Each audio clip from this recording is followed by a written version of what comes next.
आज शोलापुर शहर की एक नामवर हस्ती जिन्होंने अपने काम से और सामाजिक अपने काम से अपना नाम मिलाया है, बहुत से लोगों के दिलों में अपनी जगह बनाई है, खुसूसी तौर पे हमारे नौजवानों के दिलों में अपनी एक जगह बनाई है। ओ बाबा भाई सालार,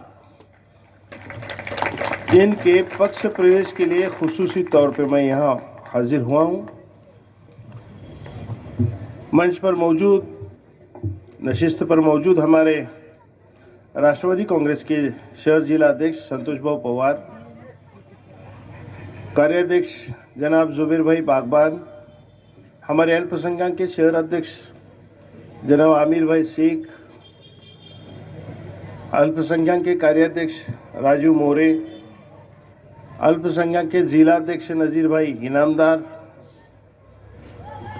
यहाँ के गठ नेता जनाब किशन भाऊ जाधव, मेरे साथ खुसूसी तौर पर यहाँ तशरीफ लाए मीरज से सांगली जिला कार्याध्यक्ष जनाब जमील भाई बागबान और तमाम मोतबर हस्तियाँ, सबके नाम लेना मेरे लिए मुनासिब नहीं होगा क्योंकि मैं अभी पहचान हुई है, अभी तारुफ होना बाकी है।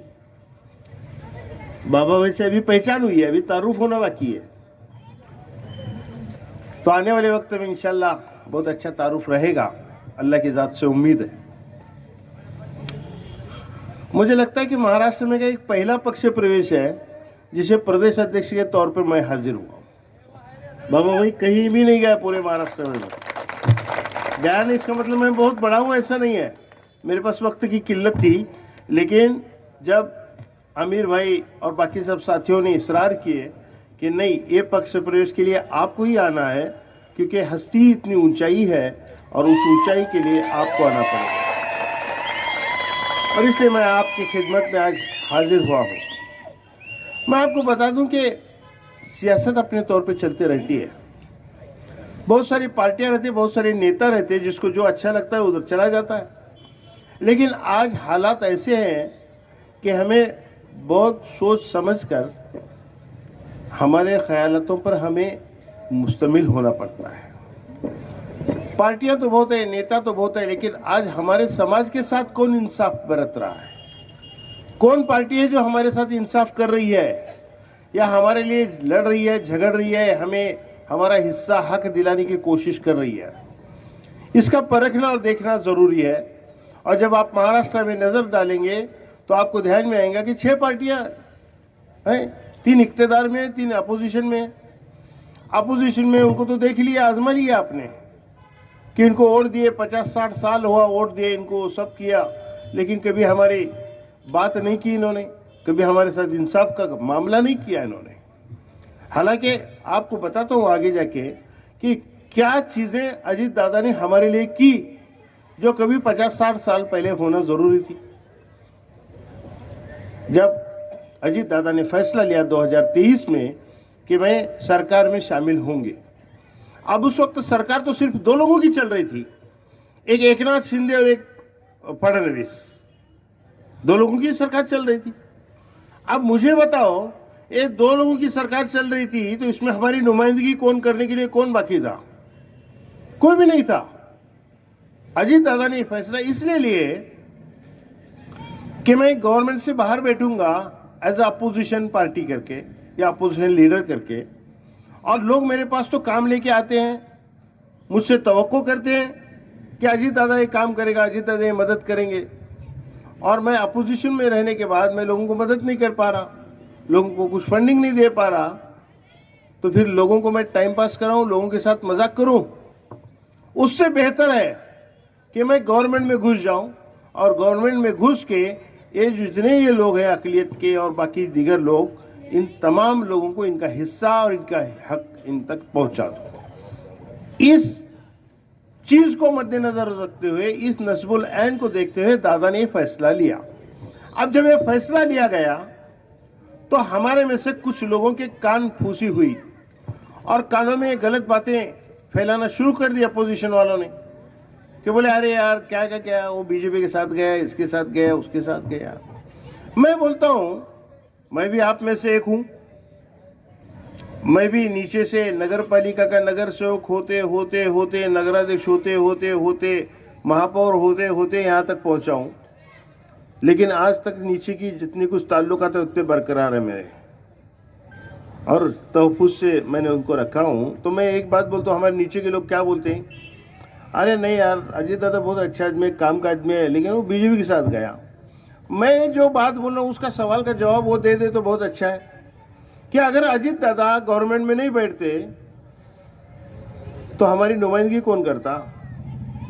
जबकि अजीत दादा ने गवर्नमेंट में जाने के बाद सबसे बड़ा फैसला और पहले का फैसला ये किया कि जो आजाद आर्थिक विकास महामंडल है, जो हमारे लोगों की जरूरियात को पूरा करता है, कुछ लोन, कुछ तालीमी लोन, कुछ व्यावसायिक लोन हमको मिलते हैं मास के लिए, उसके लिए तो महामंडल तो बंद हो चुका था, उसके 10 रुपए भी नहीं थे उसमें।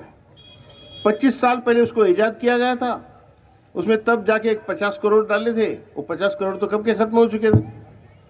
अजीत दादा ने फैसला किया कि नहीं, इस महामंडल को ताकत देना चाहिए, क्योंकि इसके जरिए से हमारे अल्पसंख्यक समाज के बच्चों को और लोगों को मदद होगी रोजी रोटी कमाने में और तालीमी खिदमत को लेने में।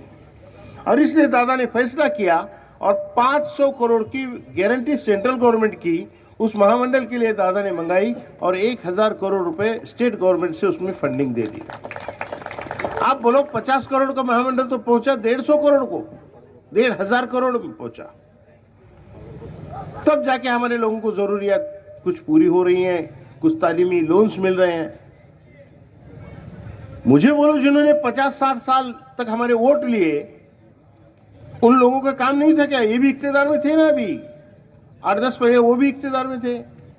उस वक्त तो लोग करना चाहिए था, लेकिन नहीं किया उन्होंने, क्योंकि आपके साथ ईमानदारी बरतने का कोई वास्ता है भी नहीं उनका, सिर्फ आपके वोट बटोरने का काम वो करते हैं। और इसलिए उन्होंने वो नहीं किया जो अजीत दादा ने किया। अब अजीत दादा ने जब ये फैसला किए तो मुझे बोलो कि गवर्नमेंट में और भी दो पार्टियां बैठी है ना, शिवसेना और बीजेपी है, और गवर्नमेंट चलने का तरीका यह है कि कोई एक प्रपोजल आता है तो दूसरी दो पार्टियों ने जब तक कंसेंट नहीं देते, सम्मति नहीं देते, इजाजत नहीं देते, तब तक वो प्रपोजल अप्रूव होता नहीं। अब अजीत दादा ने जब ये प्रपोजल लाए तो बेचारे दोनों ने भी हमें मदद की, कंसेंट दिया, इजाजत दी, तब जाके 1500 करोड़ रुपए हमारे महामंडल को मिले। उसके बाद दादा ने दूसरा फैसला किया कि जिस तरह बार्टी, सारथी, आरटी, ये जो थी, जो अलग अलग समाज के बच्चों को, अलग अलग समाज के स्टूडेंट को हायर एजुकेशन, एमपीएससी, यूपीएससी के जो कोर्स रहते हैं, उस कोर्स के लिए ट्यूशन उनसे फराहम होती है ये महामंडल, ये इंस्टीट्यूशन के जरिए से, जो बार्टी वगैरह है। अजीत दादा ने फैसला लिया कि इस समाज को, मैं था जब आजाद महामंडल को दादा ने 1500 करोड़ रुपए के इंतजाम किया, तो मैं पहुंचा शुक्रिया अदा करने के लिए, और मैंने दादा से जाके कहा की दादा तुम्ही फार चांगलं काम केलं की आमच्या लोकांना यामुळे फार मोठी मदत होणार आहे। अरे इद्रिस, कर्ज देऊन समाज मोठा होत नाही, दादा का कहना सुनो, कर्ज देऊन समाज मोठा होणार नाही। तुमच्या समाजाला शैक्षणिक सुविधा, तुमच्या मुलांना शैक्षणिक सुविधा दिल्या पाहिजेत, तुमच्या समाजातली मुलं शिक्षणात पुढे गेली पाहिजेत, तरच याचा उपयोग आहे। आणि जोपर्यंत तुम्ही शैक्षणिक दृष्ट्या तुम्ही प्रगती करणार नाही, तुमच्या समाजाला कुठेही अजूनही विकासाची वाट दिसणार नाही। आणि म्हणून मार्टी यानी माइनॉरिटीज के लिए, अल्पसंख्यक अकलियतों के बच्चों के लिए Maulana Azad research and training institute की स्थापना करने का काम अजीत दादा ने किया। अब मुझे बोलो इसके जरिए से क्या होगा? इसके जरिए से हमारे जो बच्चे होशियार हैं, स्कॉलर हैं, जो एमपीएससी, यूपीएससी के इम्तिहानात पास कर सकते हैं, लेकिन उनकी माली हालत अच्छी नहीं है, इसलिए उसके ट्यूशन वो नहीं फराहम होते। उनको 10-10 लाख रुपए फीस है ट्यूशन की, कहाँ से आएगा पैसा जब माली हालत खराब है? और इसलिए हमारे बच्चे महरूम रह जाते थे। तो दादा ने ये मार्टी के जरिए से वो इंतजाम कर दिया। अब हमारे बच्चे यूपीएससी, एमपीएससी और ऐसे जितने कोई कोर्सेस हैं जिनके इम्तिहानात हैं, उस इम्तिहानात को ट्यूशन फ्री मिलेगी और इंशाल्लाह हमारे बच्चे आने वाले वक्त में इम्तिहानात पास करके गवर्नमेंट में अच्छे जगह पर ओहदे पे बैठे नजर आएंगे। ये तो बहुत बड़ी बात है। तीसरा एक फैसला मैं बता दूं आपको दादा ने किए कि हमारे जो मदरसे हैं, अरबी मदरसे जो चलते हैं, आज तक गवर्नमेंट ने इसको 1 रुपया दिया नहीं, लेकिन दादा ने अपने तौर पे फैसला किया कि मदरसों में जो बच्चे हैं छोटे छोटे हमारे, जो कल हाफिज बनेंगे, कल आलिम बनेंगे, कल मुफ्ती बनेंगे, इन बच्चों के रहन सहन पर भी दादा ने ध्यान दिया, जो आज तक हमने भी नहीं दिया। दादा ने बोले की अरे तुमच्या त्या मद्रसातल्या मुलांना सकाळी सकाळी थंड पाण्याने आंघोळ करावी लागते, तुमचे मदरसेचे लोग लक्ष देत नाहीत। बोले ऐसा नहीं है दादा, हमारे वहाँ के जिम्मेदार लोग वहाँ ध्यान देते हैं। नहीं बोले अगर ध्यान देते तो बच्चों को सुबह सवेरे ठंडे पानी से, अगर ठंडी हो, बारिश हो, गर्मी के दिन हो तो भी ठंडे पानी से नहाना पड़ता है और इसका असर बच्चों के सेहत पर पड़ता है। इस बात को कभी देखे कि नहीं, ध्यान दिए कि नाही दिए? बोला नाही, हे तर गोष्ट खरी आहे दादा, ठीक आहे, आपण यासाठी व्यवस्था करायला लागलोय। शासनाकडून सगळ्या मदरशांना सोलर सिस्टम बसवणार आपण। और दादा ने उसी दिन 3.5 करोड़ रुपए मालेगांव के मदरसों को दे दिए, जो काम अभी शुरू है। आने वाले वक्त में काम पूरा होगा तो सब मदरसों को एक मॉडल प्रोजेक्ट बना के पूरे मदरसों को सोलर से आरास्ता किया जाएगा। उससे क्या होगा, हमारे बच्चों को गर्म पानी तो मिलेगा, लेकिन लाइट का बिल जो हमारे मदरसों को आता है वो पूरा बंद हो जाएगा। कितनी बड़ी मदद है हमारे मदरसों को। मदरसों में जो पढ़ाई कराने वाले हमारे उस्ताद हैं, उनको 6,000 रुपये और 8,000 रुपये मानधन था। दादा ने बोले अरे 6,000 घंटा गाड़ी वाला येत नहीं, बोले दादा ने, उनके अल्फाज ही है, मैं अपने तरफ से नहीं बोल रहा हूँ। अरे मुलांना शिक्षण देणारा तो शिक्षक आहे, त्याला इज्जतीने 4 रुपये द्या ना व्यवस्थित। 6,000 मध्ये काय होतंय, घंटा गाड़ी वाला येत नहीं। इसलिए दादा ने अपने तौर पे 6,000 का 16,000 और 8,000 का 18,000 कर दिया, जो मुआवजा गवर्नमेंट की तरफ से अभी हम मदरसों में हमारे उस्तादों को मिलेगा। ये तो हो गया, ठीक है, 2-4 फाइनेंशियली तौर से कुछ काम है जो हमारे समाज के अरबी मदरसों को एजुकेशन के तौर पर ये तो मदद हुई, लेकिन सबसे बड़ी मदद क्या है इस वक्त की? इस वक्त की सबसे बड़ी मदद ये है कि पूरे हालात ऐसे बनाए जा रहे हैं, हमारे अक़लियतों के बारे में लोगों के जहनों में जहर डाला जा रहा है और तशद्दुद पसंद लोग इसका गैर फायदा उठाते हैं और गलत फायदा उठा के हमें तकलीफ देने के लिए फसादात पर उमड़ाते हैं लोगों को। और उस वक्त तो कोई भी हमारा साथ देने के लिए नहीं आता है तो आजमाई हुई चीज है। अजित दादा पवार एक ही शख्स है जो उस वक्त हमारे साथ खड़ा होता है। मैं बता दूं आपको, 3 हाथ से बताता हूं, ज्यादा नहीं बताता। एक हादसा पूसे सावड़ी का जो सातारा जिले में है, एक हादसा विशालगढ़ का और एक हादसा मीरा भाईंदर का, मीरा रोड का। पूसे सावड़ी में तो आपने तभी देखा होगा कि कुछ तशद्दुद पसंद लोगों ने प्लान करके एक फसाद किया उस गांव में और उस फसाद में हमारा एक नौजवान बच्चा शहीद हो गया। अब मुझे बोलो कि आपके यहाँ के एरिया में कभी ऐसी गलत चीज होती है, कोई ऐसा हादसा होता है तो वहाँ का एमएलए वहाँ आता है कि नहीं? उसके दिल में प्यार हो नहीं हो, लेकिन दिखावे के लिए तो कम से कम आता है ना, आके मिलता है, जिसका नुकसान हुआ उसे है काय काळजी करू नको, मी तुझ्या बरोबर है, इतना तो बोल के चला जाता। भले झूठ बोले लेकिन बोलता है कि नहीं बोलता है। लेकिन पूसे सावड़ी में जब हादसा हुआ, नौजवान बच्चा शहीद हो गया, वहाँ का एमएलए अभी तो नहीं रहा एमएलए, उसको लोगों ने अपने घर भेज दिया।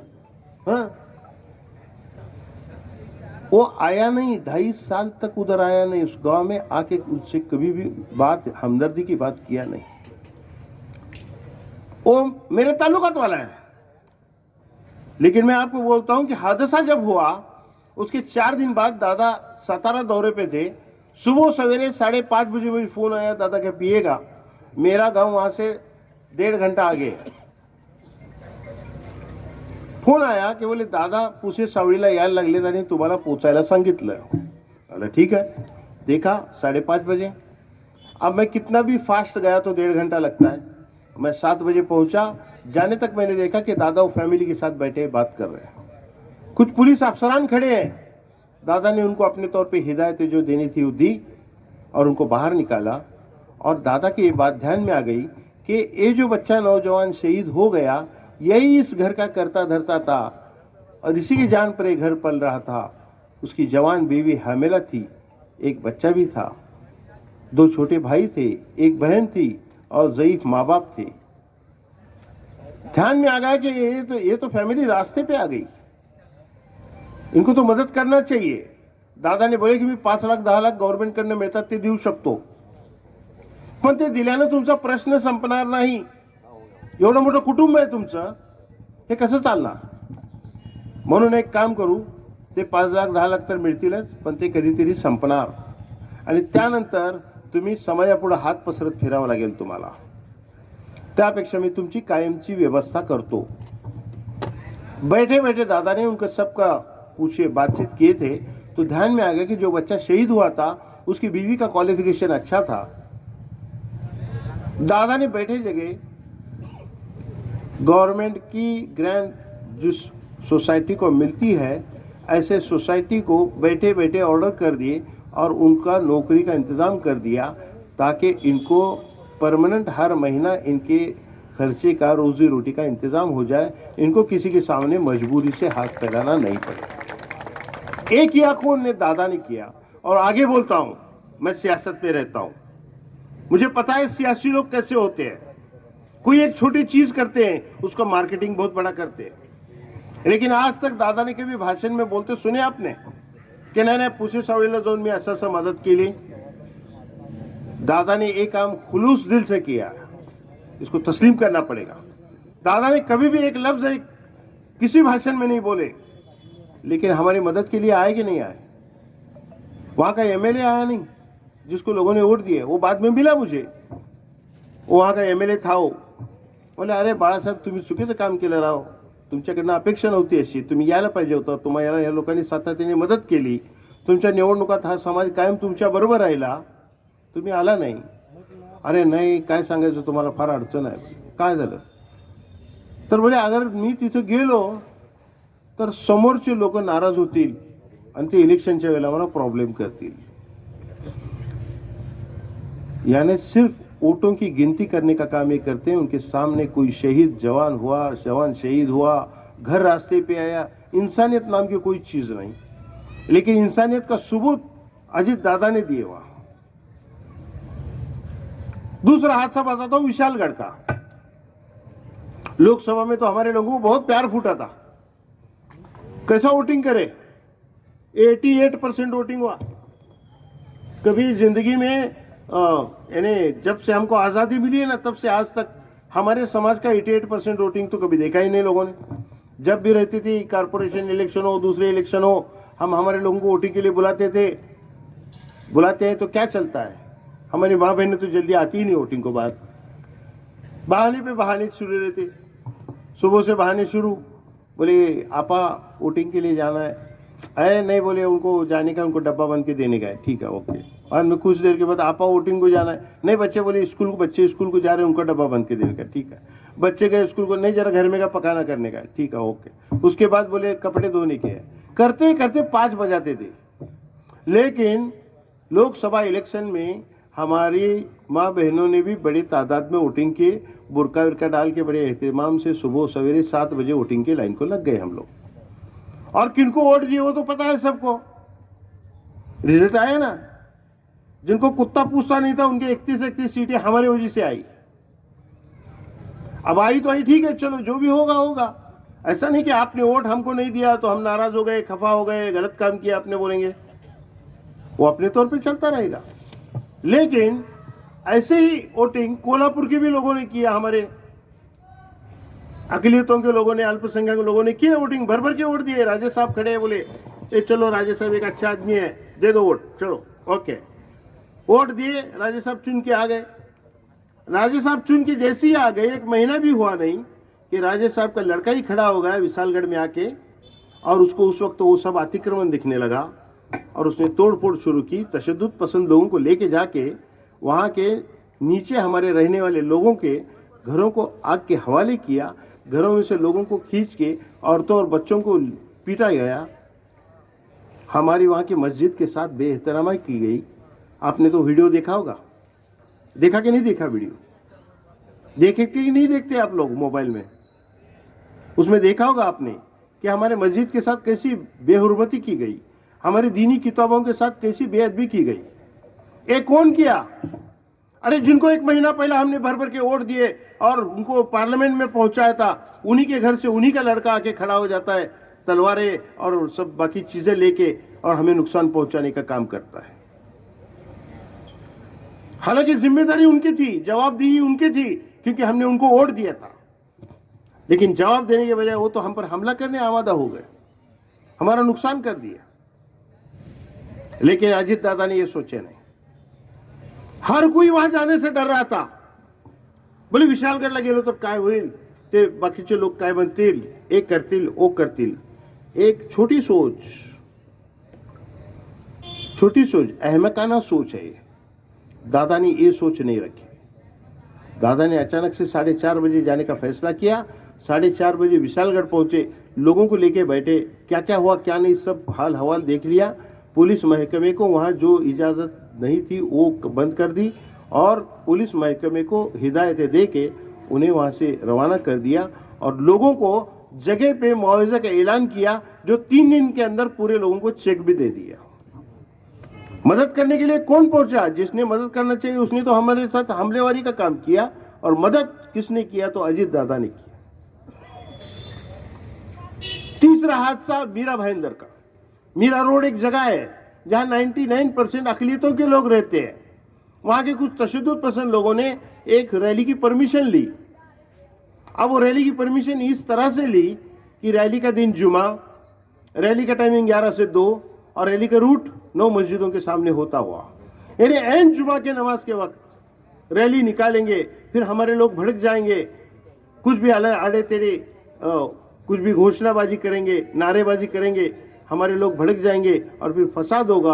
और पता है आपको, फसाद आज तक जितने हुए फसाद जब भी हुए हैं, नुकसान किसी और का नहीं, हमारा ही हुआ है। और लोगों के सामने पेश करेंगे कि देखो ये दंगेखोर लोग हैं, ये लोग लॉ एंड ऑर्डर को मानते नहीं। इस निस्बत से वो रैली की परमिशन ली गई थी। लोग पहुंचे अजित दादा के पास। अजित दादा के पास पहुंचने के बाद अजित दादा को बोले की 2 दिवसात ही रॅली निघणार आहे आणि अशा पद्धतीने वातावरण होणार आहे। फक्त मीरा रोड नहीं, सगळ्या महाराष्ट्राला याचा परिणाम भोगावा लागेल। दादा ने बोले काळजी करू नका, मी शब्द दिलाय। क्योंकि दादा ने अभी जो आमिर भाई ने बोले ना आपको, आमिर भाई वो चीज दादा ने बांद्रा में बोले थे। बांद्रा में 5 जुलाई को बोले थे। अल्पसंख्याक समाजाला भिण्याचं आणि घाबरण्याचं कोणतंही कारण नाही। जोपर्यंत अजित पवार या सरकारमध्ये आहे तोपर्यंत अल्पसंख्याकांच्या केसाला धक्का लागू देणार नाही। ये बात दादा ने बोले थे। दादा ने बोले अरे जवाबदारी माझी आहे, का काळजी करता। पुलिस अफसरान को जिसको फोन लगातार फोन लगा दिए, अपने अल्फाज में उनको बोल दिए, हिदायतें दे दी 2 तासात ही परवानगी रद्द केली पाहिजे और 2 घंटे के अंदर वो रैली की परमिशन कैंसिल कर दी गई। अगर वो रैली निकलती तो बताओ, अजित दादा अगर सत्ता में नहीं रहते तो रैली की परमिशन कौन कैंसिल करता और होने वाले फसाद को कौन रोकता, हमारे साथ कौन खड़ा होता। सिर्फ हमारे साथ इंसाफ कौन कर रहा है? तो सिर्फ अजित दादा पवार कर रहा है। इससे बढ़ के कोई एक चेहरा हो तो बताओ मुझे, कोई एक नेता हो तो बताओ जो हमारे लिए सामने आके खड़ा। हालांकि ये काम करना इतना आसान नहीं है अजित दादा के लिए, क्योंकि अजित दादा गवर्नमेंट में बैठे हैं, साथ में 2 पार्टियां भी बैठी हैं, उनके ख्यालात हमारे लिए अलग हो सकते हैं। फिर भी दादा बगैर चू चरा करे, बगैर कचराए, बगैर कतराए दादा हमारे हक में फैसले किए जा रहे हैं ना, हमें मदद कर रहे हैं ना, तो ये हमारे साथ इंसाफ है। अब हमारी बारी है कि इंसाफ करने वाले के साथ हम भी इंसाफ करें क्या ना इंसाफी करें। ये हमारा अपना मसला है भी। और एक है कि हम और आप ईमान वाले हैं, तो ईमान के भी तो कुछ तकाजे हैं ना, है कि नहीं है। सीधा सीधा बताया गया है, जिसने आप पे एहसान किया हो उसका बदला एहसान से चुकाओ। ये हुक्म है कि नहीं? इल्लल एहसान जज़ाउल एहसान। मैं नहीं बोल रहा हूं ये, मुझे सियासी मत समझो, सियासत में हूं लेकिन वक्ती सियासत उतना ही करते हैं हम लोग, ज्यादातर ध्यान हमारा सामाजिक काम में रहता है। ऐसे हालात में हमारे साथ इंसाफ करने वाली पार्टी, इंसाफ करने वाला नेता सिर्फ अजीत दादा बच्चा है। आपके सामने जो बंदा खड़ा है, क्या हैसियत है, क्या औकात है मेरी? अरे मेरे जैसे हजारों बंबई में घूमते, काबिलियत रखने वाले भी सैकड़ों घूमते हैं, लेकिन अजीत दादा ने फैसला किया। अजीत दादा के हक में 3 सीटें आई थी विधान परिषद की। सबसे पहले छाती ठोक अजीत दादा ने बोले माझ्याकडे 3 जागा लेत, 1 जागा मी अल्पसंख्याकाला देणार है। 4 महीना पहले डिक्लेयर करने वाला एक ही धाड़सी नेता है, डिक्लेयर कर दिया। जब वक्त आया, टेक्निकल प्रॉब्लम आ गया, 3 की 2 हो गई, 1 जगह पेंडिंग रह गई। दादा ने बगैर चू चरा किए सब में पहला फैसला अल्पसंख्यक का किया। बोले नाही ते 3चे 2 झाले म्हणून काही फरक पडणार नाही। अल्पसंख्याक समाजाचं विधान परिषदेतलं अस्तित्व संपलेलं आहे। कोई बचा नहीं था हमारे समाज का आदमी, वहां नुमाइंदा कोई बचा नहीं था, सबकी मुदत खत्म होकर सब घर चले गए थे। सिंगल भी मुस्लिम अल्पसंख्याक वहां नहीं था। दादा ने बोले यांचं अस्तित्व संपलंय, यांचं अस्तित्व सेवेची जबाबदारी माझी आहे आणि म्हणून दुसरे पक्ष कोण देतील नाही देतील, पण माझ्या पक्षाकडनं मला 1 अल्पसंख्यक द्यावा लागेल। और दादा ने 1 जगह अल्पसंख्यक को देने का फैसला किया और उस फैसले में मेरा नाम दे दिया दादा ने। आज आपको बोलो कोऑप्ट नगर सेवक होने के लिए क्या क्या करना पड़ता है आदमी को। बाबा भाई आपकी इधर क्या प्रैक्टिस है मुझे मालूम नहीं। हमारे वहां 50-50 लाख रुपए देके लोग पैरों में लिड़ते हैं कोऑप्ट नगर सेवक के लिए, साल 2 साल के लिए, वो भी 5 साल नहीं। अरे इतना बड़ा 6 साल का विधान परिषद का आमदार बनने का है, उसके लिए कुछ ना कुछ नीचे ऊपर करना पड़ेगा ना आदमी को। लेकिन कसम खुदा की आपके सामने बोल रहा हूं और सच बात बोल रहा हूं, बगैर मांगे, मैंने मांगा नहीं था, बगैर मांगे, बगैर हाथ जोड़े, बगैर किसी की सिफारिश के अजीत दादा ने अपने तौर पे फैसला किया। आधी कप चाय भी किसी को नहीं पिलाया मैं। सिर्फ फिक्र यह थी अजीत दादा को कि इनके विधान परिषद में इनकी बात करने वाला कोई बाकी नहीं बचा है, इनका वजूद खत्म हो चुका है, इनका वजूद फिर से करना, बनाना ये मेरी जिम्मेदारी है। और इस जिम्मेदारी के तहत दादा ने यह फैसला किया है। इतने एहसानात, इतने हमारे साथ अच्छाई का सुलूक, बर्ताव जो पार्टी कर रही है, जो नेता कर रहा है, हमें भी चाहिए, हमें भी उसके साथ 2 कदम चलना चाहिए ना। और इसी मुझे लगता है कि बाबा सालार ने ये जो फैसला लिया है बहुत अजीम फैसला है। बाबा भाई मैं बहुत बड़ी बातें तो नहीं करूंगा, मैं मिनिस्टर तो नहीं हूं, लेकिन आपको बता दूं कि आप सही जगह पहुंचे हो और सही टीम में पहुंचे हो। आपके साथ बिल्कुल इंसाफ होगा और आपको कभी भी पछतावा नहीं होगा कम से कम कि मैं गलत लोगों के साथ आया या मैंने गलत डिसीजन लिया। इतनी तो बात आराम से मैं बोल सकता हूं। लेकिन एक है कि आप काम करते रहो। काम करने वाले के लिए कोई वहां हमारे पार्टी में चमचागिरी करके कोई पद मांगने का पैटर्न है नहीं है। मुझे देख लो ना, मैंने क्या किया है, मैं काम करता रहा और काम करने वाले पर नजर रहती है दादा की, और काम करने वाले को बराबर दिमाग में पकड़ते हैं दादा, और वक्त आने पर उसे जहां बिठाना है वहां बिठा देते हैं। ये दादा का एक खुसूसी अपना एक तरीका है दादा का। और मुझे लगता है कि आप जैसा काम करने वाला एक अच्छा, एक ऊंचाई वाला कार्यकर्ता शख्स आज हमारे पार्टी की साथ आया है। आने वाले वक्त में इंशाल्लाह आप अपने काम के जरिए से हमारी पार्टी को फायदा तो पहुंचेगा ही, 2 राय नहीं है उसमें। लेकिन काम करते वक्त हम भी आपके साथ हैं, ऊपर से हम भी आपको मदद करते रहेंगे।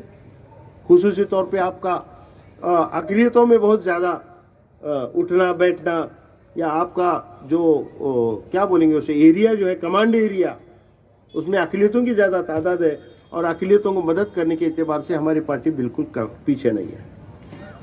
जो भी रहेगा, जैसी भी होंगी, जो भी शोबे में होगी, वहाँ मदद करने की जिम्मेदारी हमारी है। और मैं आपको आपका एक खैर मकदम को करता हूँ आपका पार्टी में, और साथ ही इतना बताता हूँ, इत्मीनान से रहिए आप। आने वाले वक्त में इंशाल्लाह समाज का कोई काम आप लेके आओगे तो ना ये बात नहीं सुनने मिलेगी आपको। और इस जरिए से आप समाज में आज भी एक हैसियत है, अपना एक मकाम बनाया आपने। आने वाले वक्त में इस मकाम में और भी इजाफा होगा, इतना तो कम से कम मैं मेरी पार्टी की तरफ से और मेरी तरफ से आपको बता सकता हूँ। आपने बहुत अच्छा फैसला लिया, आपके साथियों ने भी बहुत अच्छा फैसला लिया। कॉर्पोरेशन तो इलेक्शन में तो क्या चर्चा करने का जरूरत ही नहीं, बाबा सालार आ गया, खत्म हो गया, क्या की चर्चा करता है यार,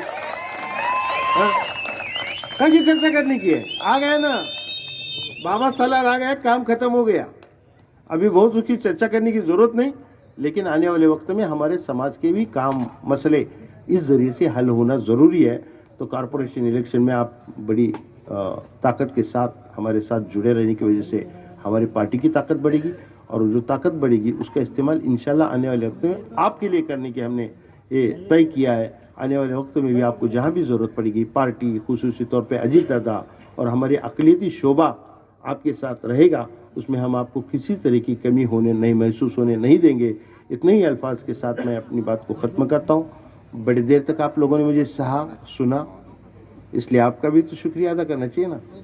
सिर्फ एक है, थोड़े से एक बाबा भाई एक बात बोलता हूँ कि ये जो सब लोग बैठे हैं बड़े कंसंट्रेशन से इन्होंने बात को सुनी, लेकिन होता क्या है मालूम है, ये बीच बीच में जो कुर्सियाँ खाली रहती ना, फिर हम 4 कुर्सियाँ लेके इधर बैठ गए, कुछ लोग उधर हाथ बन के अपना खड़े रह गए आराम से। ऐसा नहीं चलेगा, हमें एक ढंग सीखना चाहिए, ढंग सीखना चाहिए कि हम एक कतार में बैठे हो, आराम से सब बैठ के बात सुन रहे हो। एक खाली कुर्सियों का मतलब क्या है पता है आपको? ये बहुत बड़ी बात है। कोई मजलिस रहती है, कोई मजलिस होती है जहाँ कोई हिदायत वाली बात होने वाली होती है, उस मजलिस में शैतान तो पहुंचता ही हर जगह, उसको तो पीछे लगा ही है क़यामत तक अपने, तो पहुंचता है और दिमाग में डाल देता है अरे यहाँ का को बैठता है, चल उधर खड़े रहेंगे। बीच की जगह में शैतान बैठ जाता है, और शैतान वो आदमी को सुधरने नहीं देता। कोई अच्छी बात उसके कान पर आई तो उसके कान में जाने नहीं देता, उसको दूसरे काम में लगा देता है। ये शैतान के लिए फिर जगह खाली छोड़ी गई है, ऐसा उसका मतलब होता है। तो आइंदा के प्रोग्राम में ध्यान रखेंगे हम सब, आप लोग इंशाल्लाह ध्यान रखेंगे ना? ठीक है, बहुत अच्छी बात है। आने वाले प्रोग्राम में ध्यान रखो कि कुर्सियों को खाली रख के हम इधर उधर न बैठे, बल्कि एक कतार में कुर्सियों को पूर्ण कर लें। बीच में एक भी कुर्सी खाली हो गई, आप समझो शैतान आके बैठ गया और आपको अच्छी बात से और हिदायत से महरूम करा देगा। मैं ये नहीं कहता कि हमारी मजलिस ऐसी है, हमारे मजलिस में भी तो अल्लाह रसूल की बात हो रही ना, हो रही कि नहीं हो रही? तो ऐसे वक्त में ये मजलिस पर तो अल्लाह की रहमत बरसती है, और ऐसे वक्त में हम शैतान को जगह करके हम इससे महरूम रह जाते हैं। ऐसा नहीं होना चाहिए। आने वाले वक्त में थोड़ा सा हम एक ढंग और तमीज़ और डिसिप्लिन के साथ इंशाल्लाह पेश आएंगे, ऐसे उम्मीद करता हूँ। और मेरी बात अगर किसी को अगर अच्छी ना लगी हो तो माजरत के साथ माफ़ी चाहता हूँ और अपनी बात को ख़त्म करता हूँ। खुदा हाफिज़।